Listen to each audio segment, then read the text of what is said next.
저는 여러분과 같은 정신장애인입니다. 지금부터 저의 회복 스토리를 들려드리겠습니다.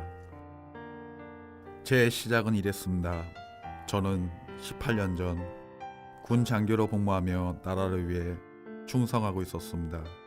하지만 군 생활은 제가 생각했던 것만큼 쉽지 않았고 군 내의 엄한 규율과 규칙이 제게는 압박으로 다가왔습니다.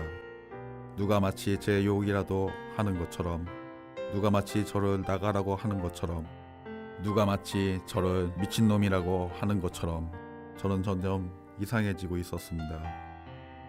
제 주위를 둘러싼 모든 사람들이 저를 욕하는 것 같았고 점점 더욱더 군 생활에 적응할 수 없었습니다.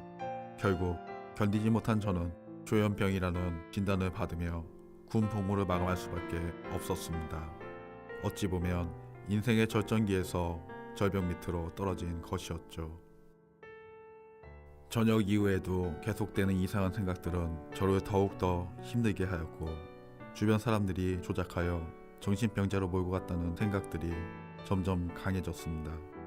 결국 거의 모든 직장 생활을 실패하면서 악순환이 반복되었고 그 실패에 대한 절망감은 저를 벼랑 끝으로 몰아가고 있었습니다. 나는 누구인지, 내가 어떻게 살아가야 하는지, 내 인생은 어디로 가고 있는지 정말이지 숨이 막혀버릴 것 같았습니다. 자괴감과 절망감, 또다시 찾아올지 모르는 실패에 대한 두려움으로 몸부림쳤습니다.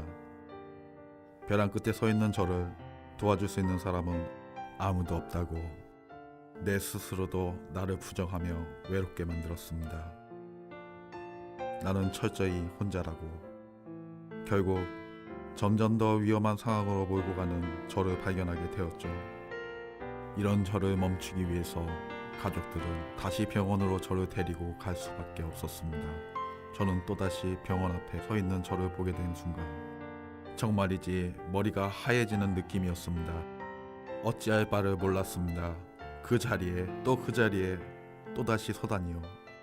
저를 그 자리에 세운 가족들, 그날 운전을 한 누나, 차를 몰고 가는 것이 아니라 내 인생을 구렁텅이로 몰고 가는 것 같은 그 느낌. 저는 정말이지 가족들이 원망스러웠습니다. 그렇게 또 하루는 지났고 저는 퇴원을 했습니다. 반복되는 이번 생활, 실패하는 인생에 탈출구가 필요했습니다. 그러던 중 제게 도움의 손길이 나타났습니다.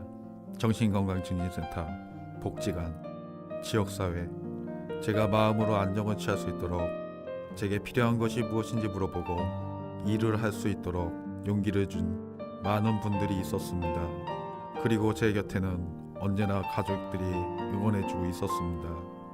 그리고 제 스스로도 제 병을 인정하기 시작했습니다. 여기서부터가 출발이었습니다. 현실을 받아들이고 다시 일을 시작하게 되었습니다. 도서관리직. 처음에는 사람들과 마주보는 것이 두려웠지만 책을 좋아했던 저는 책을 통해 사람들과 다시 소통할 수 있었습니다. 비로소 적응을 하게 된 것이죠. 한 걸음 내일로 나가는 제 모습을 그려볼 수 있게 되었습니다. 그리고 제 곁엔 언제나 든든한 가족이 응원을 해주고 있었고 제가 공동체 안에서 회복할 수 있도록 용기를 북돋아주는 많은 분들이 있었습니다. 여러분, 저의 회복 이야기는 특별한 이야기가 아닙니다.